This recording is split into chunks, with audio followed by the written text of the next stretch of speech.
Matthew 13. That same day Jesus went out of the house and sat by the lake. Such large crowds gathered around him that he got into a boat and sat in it, while all the people stood on the shore. Then he told them many things in parables, saying, A farmer went out to sow his seed. As he was scattering the seed, some fell along the path, and the birds came and ate it up. Some fell on rocky places, where it did not have much soil. It sprang up quickly because the soil was shallow. But when the sun came up, the plants were scorched, and they withered because they had no root. Other seed fell among thorns, which grew up and choked the plants. Still other seed fell on good soil, where it produced a crop 100, 60, or 30 times what was sown. Whoever has ears, let them hear. The disciples came to him and asked, Why do you speak to the people in parables? He replied, Because the knowledge of the secrets of the kingdom of heaven has been given to you, but not to them. Whoever has will be given more, and they will have an abundance. Whoever does not have, even what they have will be taken from them. This is why I speak to them in parables. Though seeing they do not see, though hearing they do not hear or understand. In them is fulfilled the prophecy of Isaiah. You will be ever hearing but never understanding. You will be ever seeing but never perceiving. But this people's heart has become calloused. They hardly hear with their ears, and they have closed their eyes. Otherwise they might see with their eyes, hear with their ears, understand with their hearts, and turn, and I would heal them. But blessed are your eyes because they see, and your ears because they hear. For truly I tell you, many prophets and righteous people longed to see what you see, but did not see it, and to hear what you hear, but did not hear it. Listen then to what the parable of the sower means. When anyone hears the message about the kingdom and does not understand it, the evil one comes and snatches away what was sown in their heart. This is the seed sown along the path. The seed falling on rocky ground refers to someone who hears the word and at once receives it with joy. But since they have no root, they last only a short time. When trouble or persecution comes because of the word, they quickly fall away. The seed falling among the thorns refers to someone who hears the word, but the worries of this life and the deceitfulness of wealth choke the word, making it unfruitful.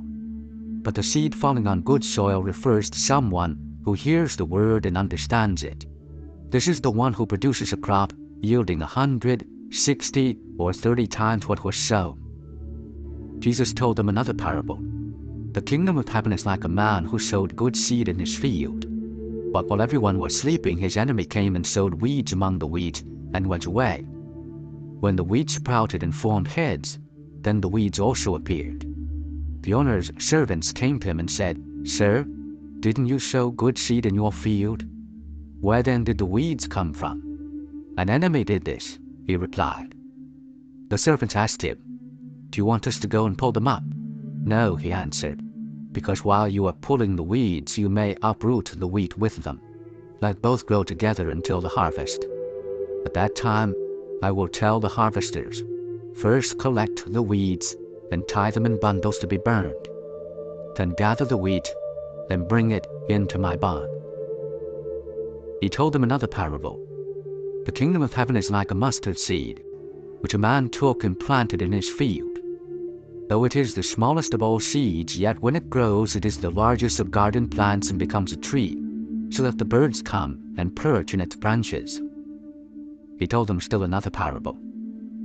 The kingdom of heaven is like yeast that a woman took and mixed into about 60 pounds of flour until it worked all through the dough. Jesus spoke all these things to the crowd in parables. He did not say anything to them without using a parable. So was fulfilled what was spoken to the prophet. I will open my mouth in parables. I will utter things hidden since the creation of the world. Then he left the crowd and went into the house. His disciples came to him and said, Explain to us the parable of the weeds in the field. He answered, The one who sowed the good seed is the Son of Man. The field is the world, and the good seed stands for the people of the kingdom. The weeds are the people of the evil one, and the enemy who sows them is the devil. The harvest is the end of the age, and the harvesters are angels. As the weeds are pulled up and burned in the fire, so it will be at the end of the age. Son of Man will send out his angels, and they will weed out of his kingdom everything that causes sin and all who do evil. They will throw them into the blazing furnace, where there will be weeping and gnashing of teeth. Then the righteous will shine like the sun in the kingdom of their Father. Whoever has ears, let them hear. The kingdom of heaven is like treasure hidden in a field. When a man found it, he hid it again, and then in his joy went and sold all he had and bought that field. Again, the kingdom of heaven is like a merchant looking for fine pearls. When he found one of great value, he went away and sold everything he had and bought it. Once again, the kingdom of heaven is like a net that was let down into the lake and caught all kinds of fish.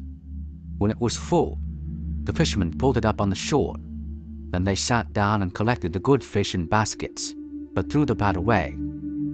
This is how it will be at the end of the age. Angels will come and separate the wicked from the righteous, and throw them into the blazing furnace where there will be weeping and gnashing of teeth. Have you understood all these things? Jesus asked. Yes, they replied. He said to them, Therefore every teacher of the law who has become a disciple in the kingdom of heaven is like the owner of a house, who brings out of his storeroom new treasures as well as old. When Jesus had finished these parables, he moved on from there. Coming to his hometown, he began teaching the people in their synagogue, and they were amazed. Where did this man get this wisdom and these miraculous powers? They asked. Isn't this the carpenter's son? Isn't his mother's name Mary? And aren't his brothers James, Joseph, Simon, and Judas? Aren't all his sisters with us? Where then did this man get all these things? And they took offense at him. But Jesus said to them, A prophet is not without honor except in his own town and in his own home. And he did not do many miracles there because of their lack of faith.